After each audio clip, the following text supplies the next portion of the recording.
Good morning all of you. जैसा कि पिछले चैप्टर में आप लोगों ने पिछला चैप्टर देखा था, ठीक है। और पिछले चैप्टर में आप लोगों ने देखा था चुंबकीय आघूर्ण के बारे में, ठीक है। उसमें देखा था कि मतलब अगर कोई धारावाही चालक है, ठीक है, धारावाही चालक है तो उसके कारण चुंबकीय क्षेत्र का परिमाण देखा था आपने, ठीक है। और धारावाही चालक अगर एक समान चुंबकीय क्षेत्र में रखा हुआ है तो उस पर बल का मान कितना होगा, साथ ही साथ बल की दिशा क्या होगी, ठीक है। अब नेक्स्ट जो लेसन है, नेक्स्ट चैप्टर जो है हमारा वो ये भूचुंबकत्व है, ठीक है। और साथ ही साथ हम चुंबकीय पदार्थ के बारे में देखेंगे, ठीक। तो आज जैसा कि स्टार्ट करें उससे पहले जैसे आपने देखा था पीछे की धारावाही प्रणालिका, सबसे पहले तो हम ये देखेंगे कि धारावाही प्रणालिका क्या है, साथ ही साथ उसमें देखेंगे कि धारावाही प्रणालिका में चुंबकीय पोलराइजेशन कैसे होता है, मतलब कौन सा सिरा हमारा नॉर्थ पोल की तरीके बिहेव करेगा और कौन सा सिरा हमारा क्या होगा, साउथ पोल की तरीके बिहेव करेगा, ठीक है। ये इस तरीके से इनको हम देखेंगे, ठीक है। तो सबसे पहले बात आती है कि धारावाही प्रणालिका क्या होता है, ठीक है। धारावाही प्रणालिका, तो धारावाही प्रणालिका में क्या होता है कि एक कागज का बेलनाकार खोखला रॉड होता है, ठीक है। जस्ट हम उसे रॉड की तरीके ही कंसीडर कर सकते हैं, लेकिन ये बेलन की तरीके होते हैं और इसमें बीच में क्या होता है, खोखला होता है, हॉलो होता है, हॉलो सिलेंडर है। और वो किसका है, कागज का बना हुआ खोखला सिलेंडर होता है, ठीक है। तो ये आपका हमारा क्या है, धारावाही प्रणालिका, जिसमें कि हम करते क्या है कि कॉपर के वायर जो है क्या होते हैं, इस पर लपेटे हुए होते हैं, इस पर कॉपर के तार क्या होते हैं, लपेटे हुए होते हैं। जब हम इसमें वैद्युत धारा प्रवाहित करेंगे, ये कॉपर के वायर हम इन पे लपेट दे रहे हैं, तो ये जब इनमें हम क्या करेंगे, वैद्युत धारा प्रवाहित करेंगे, तो होता क्या है कि धारावाही प्रणालिका एक प्रकार से दंड चुंबक की भांति व्यवहार करने लगता है, ठीक है। दंड चुंबक की भांति व्यवहार करने लगता है। दंड चुंबक की भांति व्यवहार करने का मतलब कि जैसे हम चुंबक को क्या अगर स्वतंत्रता पूर्वक लटकाएं, चुंबक को अगर हम स्वतंत्रता पूर्वक लटकाएं तो वह क्या करता है, वह हमारा क्या करता है कि सदैव उत्तर अथवा दक्षिण दिशा में क्या करता है, ठहरता है। उत्तर तथा दक्षिण दिशा में ठहरता है, सदैव उत्तर तथा दक्षिण दिशा में ठहरता है, ठीक है। सदैव उत्तर तथा दक्षिण दिशा में ठहरता है, ठीक है। जिस प्रकार दंड चुंबक जो है सदैव उत्तर तथा दक्षिण दिशा में ठहरता है, उसी तरीके से ये जो धारावाही प्रणालिका होगी, जब हम इसमें वैद्युत धारा प्रवाहित करेंगे तो प्रवाहित करके इसे हम क्या करें, लटका दें स्वतंत्रता पूर्वक, तो यह भी क्या करेगा, सदैव उत्तर तथा दक्षिण दिशा में ही क्या करता है, ठहरता है, ठीक है। तो अब जैसा कि आपने दंड चुंबक में देखा था कि दंड चुंबक जो है, ठीक है, ये आपका दंड चुंबक है। और दंड चुंबक में क्या होता है कि एक तरफ आपका नॉर्थ पोल होता है, ठीक है, नॉर्थ पोल होता है, ठीक है, और दूसरी तरफ क्या होता है, साउथ पोल होता है, ठीक है, साउथ पोल होता है। उत्तरी ध्रुव और दक्षिण ध्रुव, मतलब जो सिरा उत्तर की ओर रुकता है उसे हम उत्तर खोजी ध्रुव अथवा उत्तरी ध्रुव कहते हैं, और जो सिरा चुंबक का दक्षिण की ओर रुकता है उसे हम दक्षिण खोजी ध्रुव या उसे हम चुंबक का दक्षिणी ध्रुव कहते हैं, ठीक है। सदैव हम इसे दंड चुंबक को अगर स्वतंत्रता पूर्वक लटकाएंगे तो यह सदैव उत्तर तथा दक्षिण दिशा में ठहरेगा। जो सिरा उत्तर की ओर है वह आपका उत्तरी ध्रुव या इसी को आप नॉर्थ पोल कह देते हो, और जो सिरा दक्षिण दिशा की ओर रुक रहा है उसे हम दक्षिणी ध्रुव या इसी को हम साउथ पोल कहते हैं, उसी को हम क्या कहते हैं, साउथ पोल कहते हैं। उसी तरीके से अगर हम इनमें धारावाही प्रणालिका को अगर हम स्वतंत्रता पूर्वक लटकाएं, ठीक है, तो धारावाही प्रणालिका को जो स्वतंत्रता पूर्वक लटकाएंगे तो यह सदैव हमारा क्या होता है, उत्तर तथा दक्षिण दिशा में ठहरता है, ठीक है, उत्तर तथा दक्षिण दिशा में ठहरता है, ठीक है। अब बात रही ये कि भाई यहाँ पे तो चलो ठीक है कि ये उत्तरी और दक्षिणी ध्रुव था, लेकिन अब धारावाही प्रणालिका में कौन सिरा उत्तर की मतलब उत्तरी ध्रुव की तरीके बिहेव करेगा और कौन सिरा दक्षिणी ध्रुव की ओर की तरह व्यवहार करेगा, यह इस बात पर धारा के पोलराइजेशन पे डिपेंड करता है। ठीक है, कि हमारा धारा का प्रवाह किस दिशा में है। ठीक है, अगर हमारा धारा का प्रवाह एंटी क्लॉकवाइज डायरेक्शन में हो, एंटी क्लॉकवाइज डायरेक्शन में हो, धारावाहिक डायरेक्शन में हो, ठीक है, एंटी क्लॉकवाइज डायरेक्शन में, अच्छा ठीक है, एंटी क्लॉकवाइज डायरेक्शन में हो, अगर हमारा क्या हो कि धारा की दिशा किधर हो, एंटी क्लॉकवाइज। एंटी क्लॉकवाइज का मतलब कि ये आपका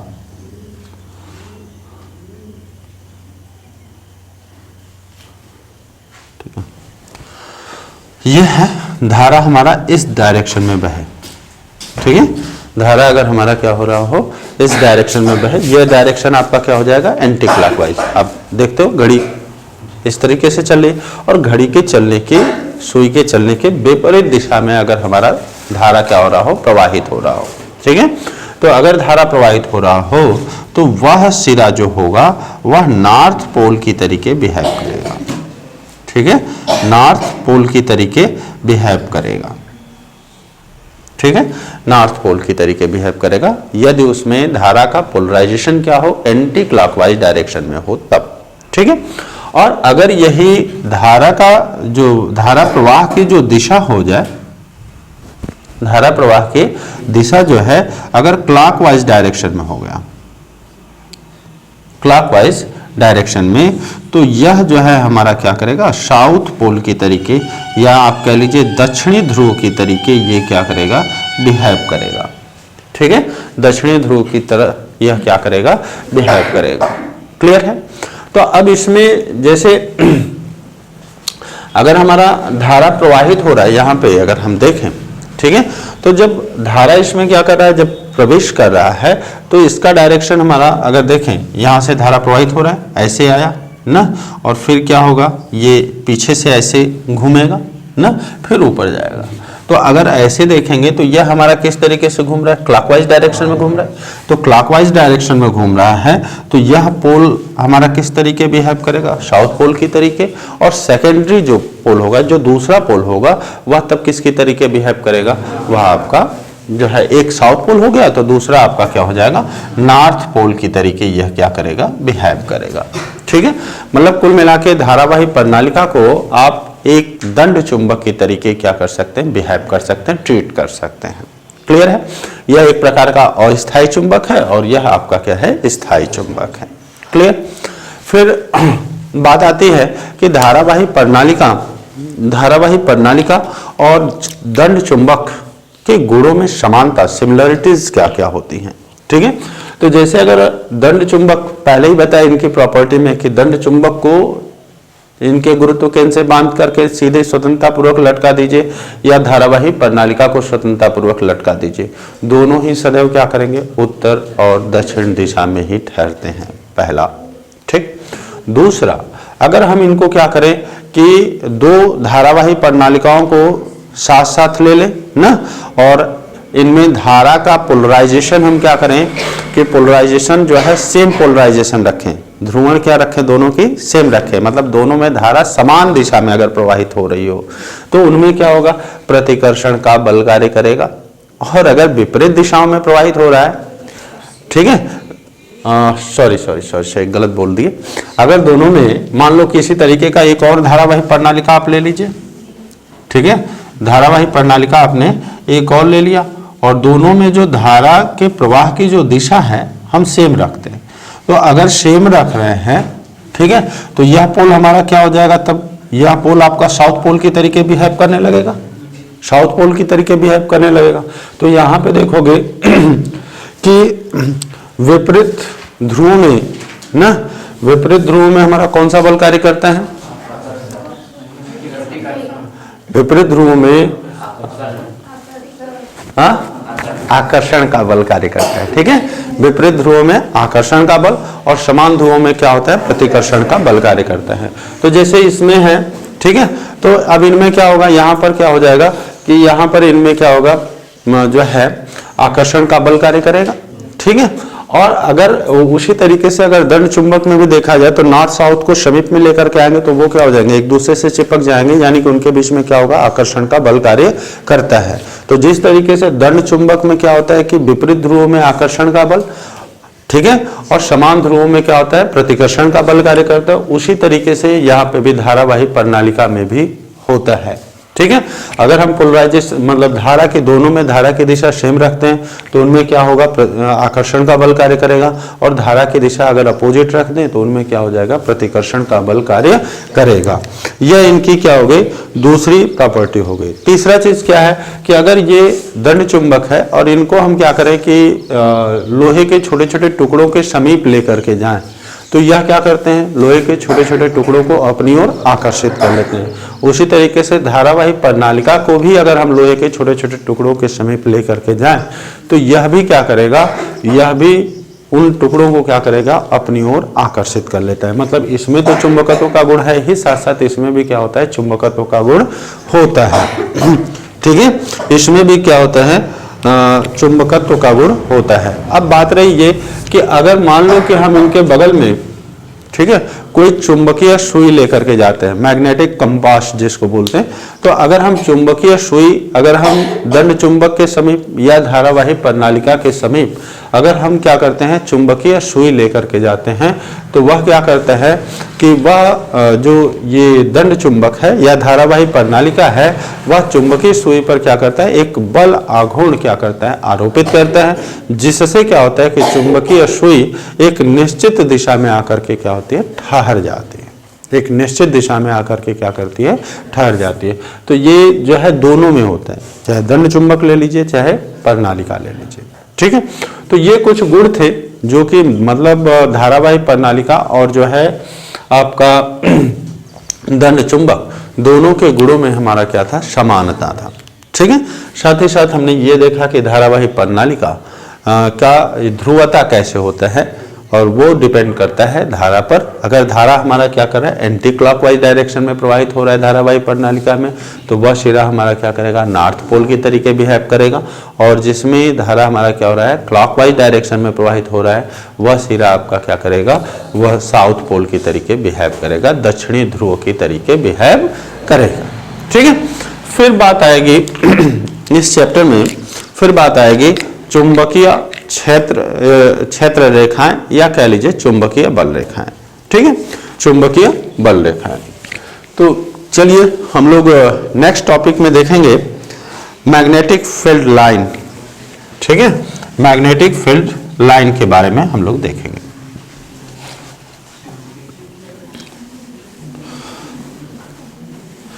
मैग्नेटिक फील्ड लाइन के बारे में देखेंगे, चुंबकीय बल रेखाएं।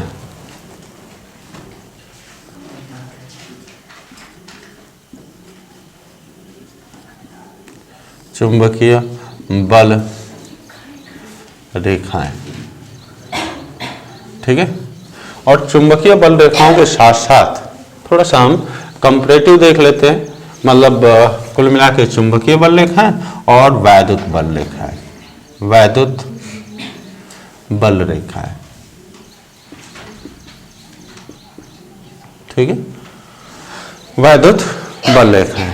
ठीक है, तो जैसा कि वैद्युत बल रेखाएं जब हम आपको फर्स्ट लेसन पढ़ाए होंगे तो उनमें क्या होगा कि वैद्युत बल रेखाओं के गुण के बारे में हमने आपको बताया था कि वैद्युत बल रेखाएं क्या होती हैं। ठीक है, तो वैद्युत बल रेखाओं में हमने बताया था कि वैद्युत बल रेखाएं एक प्रकार की काल्पनिक निष्कोण वक्र रेखाएं होती हैं ना, जिन पर स्वतंत्र अथवा पृथक्कृत आवेश गति करता है। ठीक है, तथा गति करता है ना, तो ये चीज होता है, ये आपका क्या है, वैद्युत बल रेखाएं हैं। चुंबकीय बल रेखाएं आपकी क्या हैं, तो चुंबकीय बल रेखाएं हैं कि चुंबकीय बल रेखाएं भी क्या होती हैं, एक प्रकार के काल्पनिक निष्कोण वक्र न काल्पनिक निष्कोण वक्र हैं। हालांकि यहाँ पे अगर वैद्युत बल रेखाओं में देखेंगे तो परिभाषा में क्या है कि वैद्युत बल रेखाएं एक प्रकार की काल्पनिक निष्कोण वक्र रेखाएं होती हैं, जबकि यहाँ पे परिभाषा में देखेंगे तो होगा क्या कि चुंबकीय बल रेखाएं एक प्रकार की काल्पनिक निष्कोण बंद वक्र रेखाएं होती हैं। ये क्लोज्ड रेखाएं होती हैं और ये क्लोज्ड नहीं होती हैं। ठीक है, क्लोज्ड नहीं होती हैं। मतलब आप वैद्युत बल रेखाओं के बारे में कहें तो इनका पहला जो पॉइंट है आपका यही है कि वैद्युत बल रेखाएं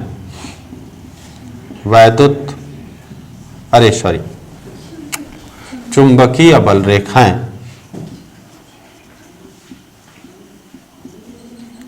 चुंबकीय बल रेखाएं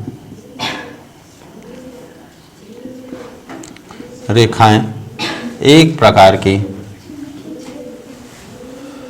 हो गया बल रेखाएं एक प्रकार की काल्पनिक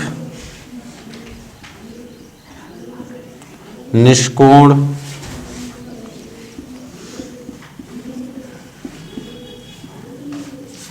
बंद वक्र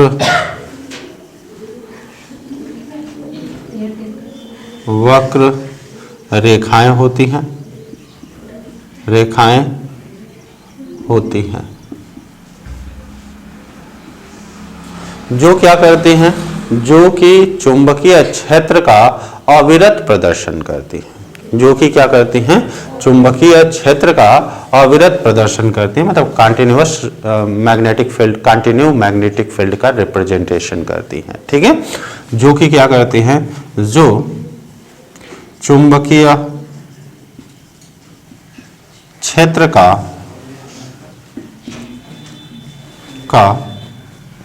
अविरत प्रदर्शन करती है, अविरत प्रदर्शन करती हैं,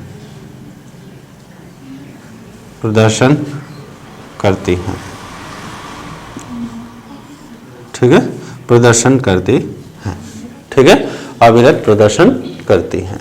ठीक है, तथा अगर हम चुंबक के समीप कोई अन्य जो है चुंबकीय सुई लेकर के जाएं तो चुंबकीय सुई पर ये क्या करते हैं, एक बल युग्म आरोपित करते हैं और जिससे चुंबकीय सुई क्या होता है कि क्षेत्र एक निश्चित दिशा में आकर के क्या हो जाता है, ठहर जाता है ना। या आप ये कह सकते हो कि चुंबकीय जो है ये क्या करता है, चुंबकीय बल रेखाओं के किसी बिंदु पर जो खींची गई स्पर्श रेखा होती है वह उस बिंदु पर चुंबकीय क्षेत्र की दिशा को प्रदर्शित करता है। ठीक है, चुंबकीय क्षेत्र की दिशा को क्या करता है, प्रदर्शित करता है। ठीक है, कहने का मतलब यह है अविरत प्रदर्शन करती हैं तथा चुंबकीय बल रेखाओं के किसी भी बिंदु पर खींची गई स्पर्श रेखा के किसी भी बिंदु पर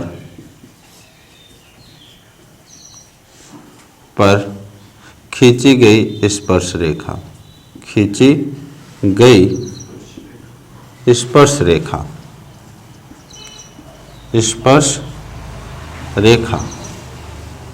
उस बिंदु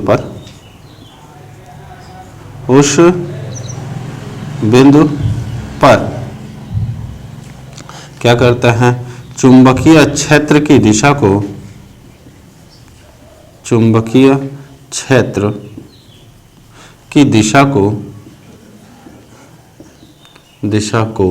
प्रदर्शित करता है। ठीक है, तो ये तो आपका हो गया कि चुंबकीय बल रेखाओं की परिभाषा हो गई कि मतलब चुंबकीय बल रेखाएं होती क्या है। ठीक है, जैसे वैद्युत बल रेखाओं में हमने बताया वैद्युत बल रेखाएं क्या हैं, तो वैद्युत बल रेखाएं वैद्युत क्षेत्र में एक प्रकार की काल्पनिक निष्कोण वक्र रेखाएं होती हैं। ठीक है, निष्कोण वक्र रेखाएं होती हैं जो करते क्या है जिन पर क्या करता है कि कोई स्वतंत्र अथवा पृथककृत आवेश क्या करता है, गति करता है। ठीक है, अगर हम उस पर कोई जो है बल रेखाएं हैं उन पर, उनके किसी भी बिंदु पर क्या करें, स्पर्श रेखा खींचें, तो वह क्या करता है, उस बिंदु पर ना आवेश पर लगने वाला बल अथवा उस बिंदु पर वैद्युत क्षेत्र की दिशा को क्या करता है, प्रदर्शित करता है। ठीक है, ये आपका क्या हो गया, वैद्युत बल रेखाएं हो गई। यहाँ पे अगर चुंबकीय बल रेखाओं में क्या है, तो उसमें तो केवल होता है कि वक्र रेखाएं होती हैं, लेकिन इसमें क्या होगा कि चुंबकीय बल रेखाएं एक प्रकार की काल्पनिक निष्कोण बंद वक्र रेखाएं होती हैं। ये क्लोज्ड होता है ना, यह हमारा कैसा होगा, क्लोज्ड होगा, बंद वक्र रेखाएं होती हैं। ठीक है, वक्र रेखाएं होती हैं जो कि क्या करता है, चुंबकीय क्षेत्र का अविरत प्रदर्शन करता है। और अगर हम उन बल रेखाओं पर चुंबकीय, वो क्या करता है, चुंबकीय बल रेखाओं के पर क्या, जिन पर चुंबकीय सुई क्या कर सकती है, स्वतंत्रता पूर्वक गति कर सकती है। ठीक है, ये भी कहा जा सकता है। साथ ही साथ ये अविरत प्रदर्शन करती हैं, तथा ये कहें कि चुंबकीय बल रेखाओं के किसी भी बिंदु पर खींची गई जो स्पर्श रेखा होती है, स्पर्श रेखा उस बिंदु पर चुंबकीय क्षेत्र की दिशा को क्या करता है, प्रदर्शित करता है, या उस बिंदु पर चुंबकीय सुई पर लगने वाले बल आघूर्ण की दिशा को क्या करता है, रिप्रेजेंट करता है कि बल आघूर्ण की दिशा क्या होगी। क्लियर है? तो ये चीज था आपका चुंबकीय बल रेखाएं। आगे हम लोग देखेंगे चुंबकीय बल रेखाओं के गुण, कि चुंबकीय बल रेखाओं के हमारे गुण क्या होते हैं। ठीक है, चुंबकीय बल रेखाओं के गुण देखा जाए, चुंबकीय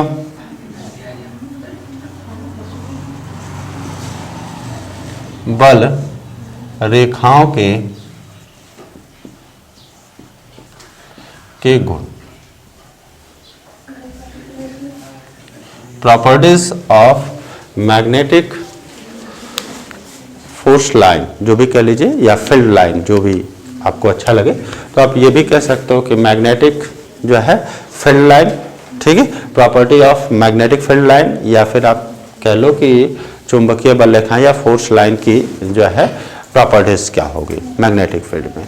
तो सबसे पहला जो प्रॉपर्टी होता है, ठीक है, सबसे जो पहला प्रॉपर्टी होता है कि जो चुंबकीय बल रेखाएं होती हैं ना, चुंबकीय बल रेखाएं वह हमारा क्या करते हैं कि चुंबकीय बल रेखाएं उत्तरी ध्रुव से निकलती हैं, उत्तरी ध्रुव से निकलती हैं और दक्षिणी ध्रुव में क्या करती हैं, प्रवेश करती हैं ना। जैसे ये नॉर्थ पोल है और ये आपका क्या है, साउथ पोल है। तो चुंबकीय बल रेखाएं क्या होंगी कि नॉर्थ पोल से निकलेंगी और ऐसे साउथ पोल में जाते हुए फिर वापस ऐसे ये क्या करेंगे, मिल जाएंगे। ठीक है, इनका डायरेक्शन क्या होगा, नॉर्थ पोल से निकलेंगे और साउथ पोल में क्या करती हैं, प्रवेश करती हैं। ठीक है, साउथ पोल में क्या करती हैं, प्रवेश करती हैं। और यह एक प्रकार का क्या है, बंद वक्र रेखाएं हैं। जैसे दिखाई ही दे रहा है कि यह क्या बना रहा है, ये क्लोज्ड कर्व बना रहा है ना, तो ये बना रहा है।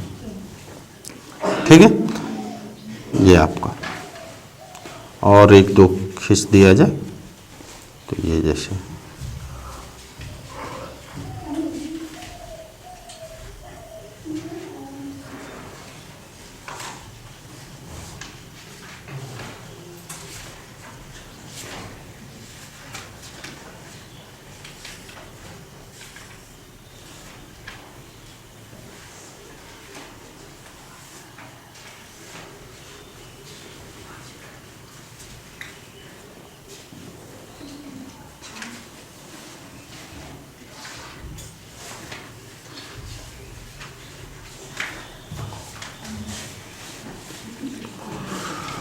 तो पहली प्रॉपर्टी आपकी क्या है कि चुंबकीय बल रेखाएं हमारी क्या होंगी, चुंबकीय बल रेखाएं जो है नॉर्थ पोल से निकलती हैं।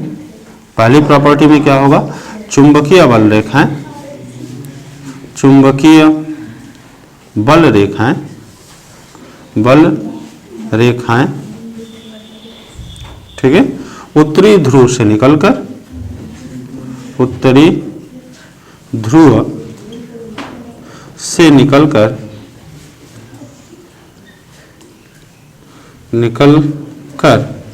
क्या करती हैं, दक्षिणी ध्रुव में प्रवेश करती हैं, दक्षिणी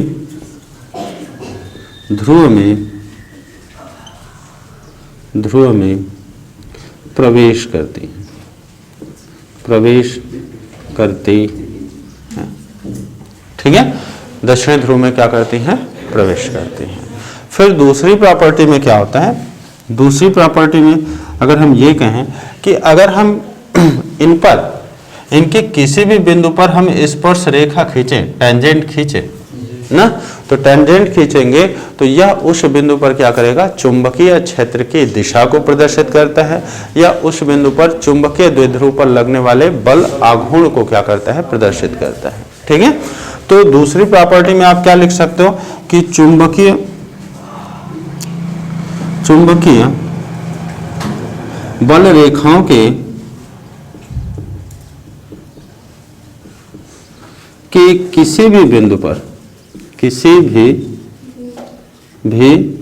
बिंदु पर खींची गई स्पर्श रेखा, खींची गई स्पर्श रेखा उस बिंदु पर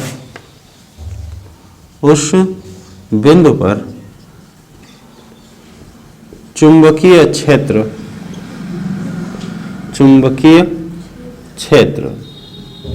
की दिशा को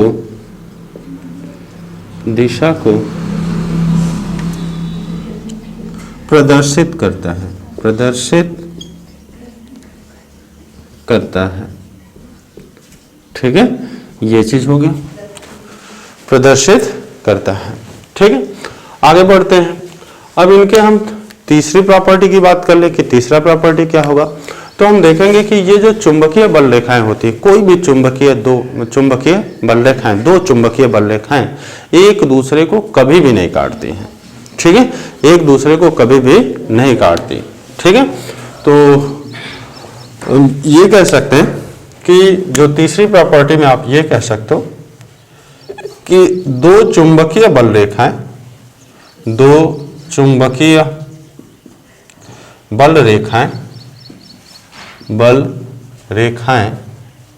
एक दूसरे को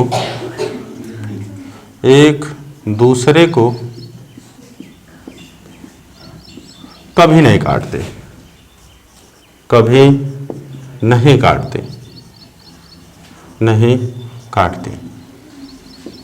ठीक है, और काटती हैं। इसका कारण क्या होता है कि अगर दो बल रेखाएं, जैसे ये एक बल रेखा यह हो जाए और एक बल रेखा आपकी ये हो जाए, ठीक है, ये किसी पॉइंट पे काट रहे हैं, अगर ये काटेंगे तो हम इस पॉइंट पे क्या कर सकते हैं, दो स्पर्श रेखा खींच सकते हैं, एक ये स्पर्श रेखा है और एक ये स्पर्श रेखा है। मतलब यहाँ पे इस कटान बिंदु पर अगर आप देखोगे इंटरसेक्शन पॉइंट पे, तो हम यहाँ पे क्या कर सकते हैं, दो बल रेखाओं को खींच सकते हैं, दो जो है स्पर्श रेखाओं को क्या कर सकते हैं, खींच सकते हैं, जो कि क्या करेगा कि चुंबकीय क्षेत्र की दो दिशाओं को क्या करेगा, निरूपित करेगा ना, उस बिंदु पर चुंबकीय क्षेत्र की दो दिशाओं को निरूपित करेगा। और किसी एक ही बिंदु पर चुंबकीय क्षेत्र की दो दिशाएं संभव नहीं है ना, इसलिए क्या होता है कि वैद्युत बल रेखाएं जो होती हैं वह एक दूसरे को कभी भी नहीं काटती हैं ना, एक दूसरे क्या होगी ना।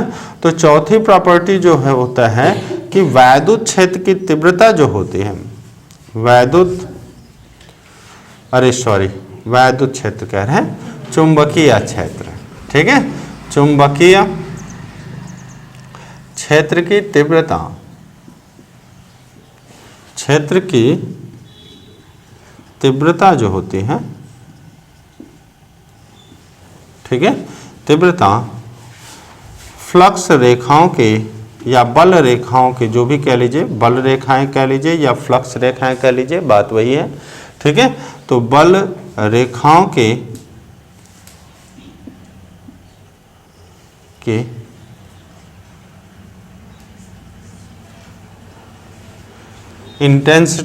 इंटेंसिटी का मतलब सघनता भी कह सकते हैं, ठीक है, सघनता कह लीजिए, पर क्या करता है, निर्भर करता है, निर्भर करता है।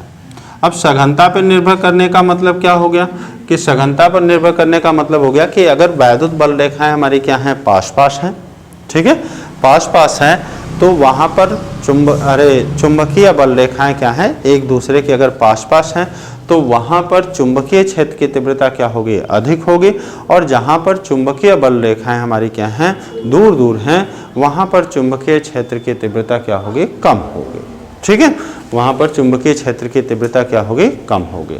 जैसे आप यहाँ पे देखो ध्रुवों पर, यहाँ पे आप देख सकते हैं कि अगर ध्रुवों पर देखें ये इस पॉइंट पे, तो वैद्युत बल रेखाएं हमारी क्या हैं, पास पास हैं। यहाँ पे भी देखेंगे तो वैद्युत बल रेखाएं हमारी क्या हैं, पास पास हैं।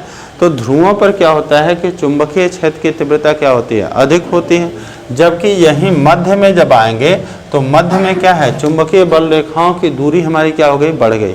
मतलब यहाँ से आप जैसे जैसे आगे बढ़ेंगे दूरी क्या होगी, बढ़ती जाएगी, और मध्य में आने पर वैद्युत बल रेखाओं के बीच की दूरी क्या हो जा रही है, बढ़ जा रही है, सबसे ज़्यादा होती है। तो मध्य में क्या होता है कि चुंबकीय क्षेत्र की तीव्रता हमारी क्या होती है, सबसे कम होता है, और सिरों पर जो चुंबकीय क्षेत्र की तीव्रता होती है वह सबसे अधिक होता है, ठीक है। और उसका कारण क्या होता है, वो वैद्युत बल रेखाओं के सघनता पर डिपेंड करेगा, कि मतलब जहाँ पर वैद्युत बल रेखाओं की सघनता ज़्यादा है, डेंसर ज़्यादा है ना, कहने का मतलब कि उनकी वो वैद्युत बल रेखाएं एक दूसरे के एकदम पास पास हैं, तो पास पास हैं तो वहाँ पर क्षेत्र की तीव्रता अधिकतम होगी, और जहाँ पे दूर दूर हैं वहाँ पर चुंबकीय क्षेत्र की तीव्रता क्या होगी, दुर्बल होगी या कमज़ोर होगी, ठीक है, ये होगा। फिर उसके बाद जो इनका पांचवा और लास्ट प्रॉपर्टी है, ठीक है, पांचवा प्रॉपर्टी में क्या कहता है कि पांचवें प्रॉपर्टी में आप ये कह सकते हैं कि वैद्युत बल रेखाएं जहाँ पर एक दूसरे के समांतर हो जाती हैं, एक दूसरे के क्या हो जाए, समांतर, बेसिकली जहाँ समांतर होती है ना, ये यहीं पे समांतर होती है। आप यहाँ पे टेंजेंट खींच लीजिए दोनों पॉइंट पे, ठीक है, दोनों पॉइंट पे आप यहाँ पे टेंजेंट खींच लीजिए, ठीक है, एक टेंजेंट आपने यहाँ ड्रॉ कर लिया, एक टेंजेंट आप यहाँ पे ड्रॉ कर लीजिए, तो आप देखेंगे क्या कि ये दोनों टेंजेंट क्या है, एक दूसरे के क्या है, समांतर हैं, एक दूसरे के क्या है, समांतर हैं। यानी कि मध्य में अगर आप देखेंगे तो मध्य में वैद्युत बल रेखाएं क्या होती हैं, एक दूसरे के समांतर हो रही हैं ना। तो समांतर होने का मतलब क्या हो गया कि समांतर होने का मतलब हो गया कि वहां पर जो चुंबकीय क्षेत्र होता है उस चुंबकीय क्षेत्र को हम क्या कहते हैं, वो एक समान चुंबकीय क्षेत्र कहते हैं ना। मतलब जहां पर वैद्युत चुंबकीय बल रेखाएं एक दूसरे के क्या हो, समांतर हो, समदूरस्थ हो, उनके बीच की दूरियां भी क्या होनी चाहिए, समान होनी चाहिए ना, समदूरस्थ हो, तो वह चुंबकीय क्षेत्र हमारा क्या कहलाता है, एक समान चुंबकीय क्षेत्र कहलाता है। तो ये चीज था आपका चुंबकीय बल रेखाएं। थोड़ा सा एक बार हम इस पे और ध्यान देंगे, फिर उसके बाद हम लोग आगे बढ़ेंगे, ठीक है। तो सबसे पहले हमने आपको डिफिनीशन में बताया कि चुंबकीय बल रेखाएं क्या है ना। तो चुंबकीय बल रेखाओं के बारे में बताया गया कि चुंबकीय बल रेखाएं एक प्रकार की क्या है, काल्पनिक निष्कोण बंद वक्र रेखाएं होती हैं, जो कि क्या करती हैं, चुंबकीय क्षेत्र का अविरत प्रदर्शन करती हैं, ठीक है। इन बल रेखाओं की किसी भी बिंदु पर खींची गई जो स्पर्श रेखा होती है, उस बिंदु पर चुंबकीय क्षेत्र की दिशा को क्या करता है, प्रदर्शित करता है, ठीक है, चुंबकीय क्षेत्र की दिशा को प्रदर्शित करता है, या उस बिंदु पर चुंबकीय सुई पर लगने वाला जो होगा ना, लगने वाले बल आघूर्ण को क्या, आघूर्ण की दिशा को क्या करता है, प्रदर्शित करता है, ठीक है। फिर बात आती है कि चुंबकीय बल रेखाओं की प्रॉपर्टी क्या होती है। तो चुंबकीय बल रेखाओं की प्रॉपर्टी, फर्स्ट टू प्रॉपर्टी अगर आप देखें तो फर्स्ट टू प्रॉपर्टी इनके डिफिनीशन से ही आ रहे हैं, और वो है क्या कि चुंबकीय बल रेखाएं हमारी क्या कर रही हैं, उत्तरी ध्रुव से निकल रही हैं और दक्षिणी ध्रुव में प्रवेश करते हुए एक प्रकार का क्या कर रही हैं, बंद वक्र बना रही हैं, यह पहली प्रॉपर्टी। दूसरी चीज कि चुंबकीय बल रेखाओं के किसी भी बिंदु पर अगर हम स्पर्श रेखा खींच दें तो वह क्या करेगा, उस बिंदु पर चुंबकीय क्षेत्र की दिशा को क्या करता है, प्रदर्शित करता है, ठीक। फिर उसके बाद इनकी जो तीसरी प्रॉपर्टी है, वो तीसरी प्रॉपर्टी और सबसे इंपॉर्टेंट प्रॉपर्टी कि जो चुंबकीय बल रेखाएं होती हैं वो एक दूसरे को कभी भी इंटरसेक्ट नहीं करेंगे। और क्यों नहीं करेंगे, उसका कारण है कि अगर किसी बिंदु पर हम मान भी लें कि वो इंटरसेक्ट करेंगे तो वहां पे हमें दो स्पर्श रेखाएं प्राप्त होंगी उस बिंदु पर, और दो स्पर्श रेखाएं चुंबकीय क्षेत्र की दो दिशाओं को प्रदर्शित करेंगी, जो कि असंभव है। ऐसा संभव ही नहीं है कि किसी एक बिंदु पर चुंबकीय क्षेत्र की दो दिशाएं हों। ठीक है। फिर बात जो ये है कि जो चुंबकीय क्षेत्र की चौथी प्रॉपर्टी में क्या है कि चुंबकीय क्षेत्र की तीव्रता, तो चुंबकीय क्षेत्र की तीव्रता जो होती है वह क्या करता है, बल रेखाओं की सघनता पर या इंटेंसिटी पर क्या करता है, डिपेंड करता है ना। ये अगर ये जो है चुंबकीय बल रेखाएं एक दूसरे के एकदम पास पास अगर हैं तो वहां पर चुंबकीय क्षेत्र की तीव्रता क्या होगी, अधिक होगी। और अगर चुंबकीय बल रेखाएं एक दूसरे से क्या हैं, दूर दूर हैं, तो वहां पर जो है चुंबकीय बल रेखाएं एक दूसरे के दूर दूर हैं तो वहां पर चुंबकीय क्षेत्र की तीव्रता क्या होगी, दुर्बल होगी या कमजोर होगी। इसी कारण ये चीज बताया गया कि दंड चुंबक के मध्य में क्या होता है, चुंबकीय क्षेत्र हमारा क्या होता है, कम होता है, और सिरों पर चुंबकीय क्षेत्र हमारा क्या होता है, प्रबल होता है। ठीक है। फिर उसके बाद पांचवी प्रॉपर्टी में हमने आपको बताया था कि पांचवी प्रॉपर्टी में हमारा क्या है कि जहां पर चुंबकीय बल रेखाएं एक दूसरे के समांतर हों और समदूरस्थ हों। कहने का मतलब हम ये कह सकते हैं कि यदि चुंबकीय बल रेखाएं, चुंबकीय बल रेखाएं, बल रेखाएं एक दूसरे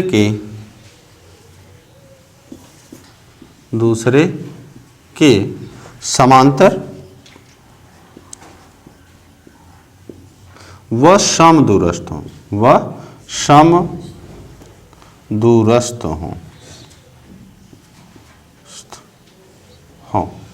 ठीक है, समदूरस्थ हों, तो उस क्षेत्र को हम क्या कहेंगे, उस क्षेत्र को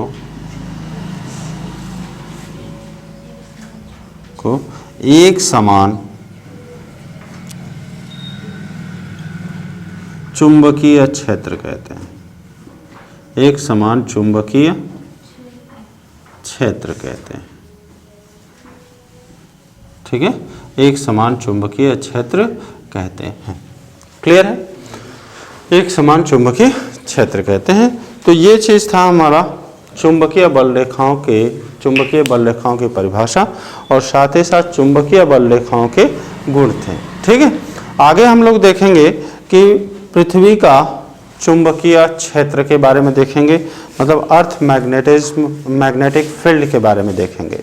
ठीक है, तो ये कहता है, कभी कभी क्वेश्चन पूछ देता है कि भूचुंबकत्व के दो प्रमाण लिखिए। ठीक है, भूचुंबकत्व के आप क्या कीजिए, कम से कम दो प्रमाण लिखिए कि इनके दो प्रमाण क्या होंगे। ठीक है, दो प्रमाण क्या होंगे। तो आइए थोड़ा ध्यान देते हैं।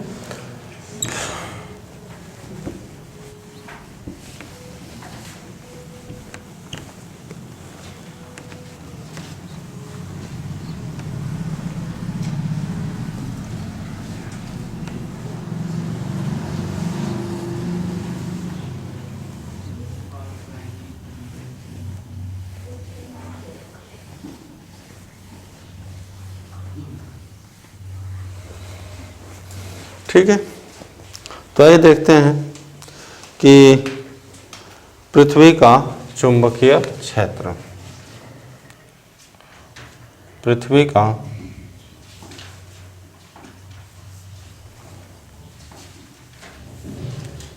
चुंबकीय या पृथ्वी की चुंबकीय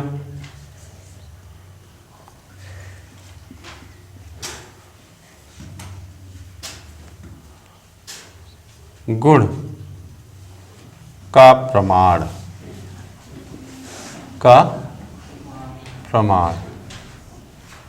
कि हमारी जो पृथ्वी है एक प्रकार से एक शक्तिशाली चुंबक की तरीके बिहेव करती हैं, इसका प्रमाण क्या है।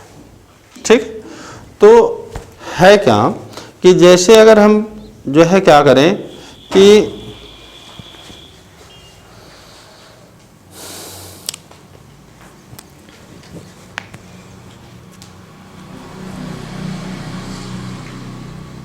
ठीक है। जैसे हम क्या करें कि किसी लोहे के टुकड़े को काफ़ी लंबे समय तक ज़मीन में गाड़ करके, ठीक है, गाड़ करके रख दें और लंबे समय तक गाड़ने के बाद बाहर अगर हम निकाल करके उनको क्या करें, स्वतंत्रता पूर्वक लटका दें, तो वह भी क्या होता है, वह सदैव क्या करता है, उत्तर अथवा दक्षिण दिशा में ठहरने लगता है ना। तो ये लोहे के टुकड़े का ज़मीन में धंसा होना और धंस करके फिर बाहर निकाल करके उनको लटकाएं और उनमें चुंबकीय गुण आ जाए, तो वह यह प्रमाणित करता है कि पृथ्वी के भीतर हमारा क्या है, जो है कोई शक्तिशाली चुंबकीय गुण है या शक्तिशाली दंड चुंबक है। वह इस बात को क्या करता है, प्रमाणित करता है। साथ ही साथ अगर हम देखें कि उदासीन बिंदुओं का मिलना ना, उदासीन बिंदुओं का मिलना यह भी प्रमाणित करता है कि जो है पृथ्वी हमारा क्या है, एक शक्तिशाली चुंबकीय क्षेत्र है, शक्तिशाली चुंबकीय दंड चुंबकीय तरीके क्या करता है, बिहेव करता है। पर वास्तव में ऐसा होता नहीं है। मतलब ये जो है पहले कल्पना की जा रही थी कि जो पृथ्वी के भीतर क्या है कि हमारा कोई शक्तिशाली दंड चुंबक है ना, जिसका जो कि क्या करता है, अन्य पदार्थों में चुंबकीय गुण को क्या करता है, उत्पन्न कर देता है, ठीक है। लेकिन पृथ्वी के अंदर का इतना टेम्परेचर, अंदर का टेम्परेचर इतना हाई है कि उसमें कोई भी पदार्थ होगा तो वो क्या हो जाएगा, मेल्ट हो जाएगा या मेल्टिंग अवस्था में ही मिलते हैं। जितने भी मिलने वाले हैं वो सभी क्या है, मेल्टिंग फॉर्म में ही मिलने वाले हैं। तो ये संभव ही नहीं है कि उस पृथ्वी के सेंटर में कोई ऐसा दंड चुंबक है ना, बशर्ते इनके चुंबकीय गुणों का जो प्रमाण है वो ये चीज़ है, जैसे लोहे के अयस्क हो जाए ना, जैसे प्राकृतिक चुंबक है, तो प्राकृतिक चुंबक भी क्या मिल रहा है, पृथ्वी के अंदर ही मिल रहा है। तो पृथ्वी के अंदर मिल रहा है और उसमें भी क्या होता है, चुंबकीय गुण, प्राकृतिक चुंबक में चुंबकीय गुण है ही ना, वो उसको भी स्वतंत्रता पूर्वक लटकाएं तो सदैव क्या करता है, उत्तर तथा दक्षिण दिशा में ही ठहरता है, जो इस बात को प्रमाणित करता है कि पृथ्वी के भीतर हमारा क्या है, कोई शक्तिशाली चुंबक है। ठीक है, तो आज के लिए इतना ही रखते हैं, फिर नेक्स्ट उसमें देखेंगे। ठीक है।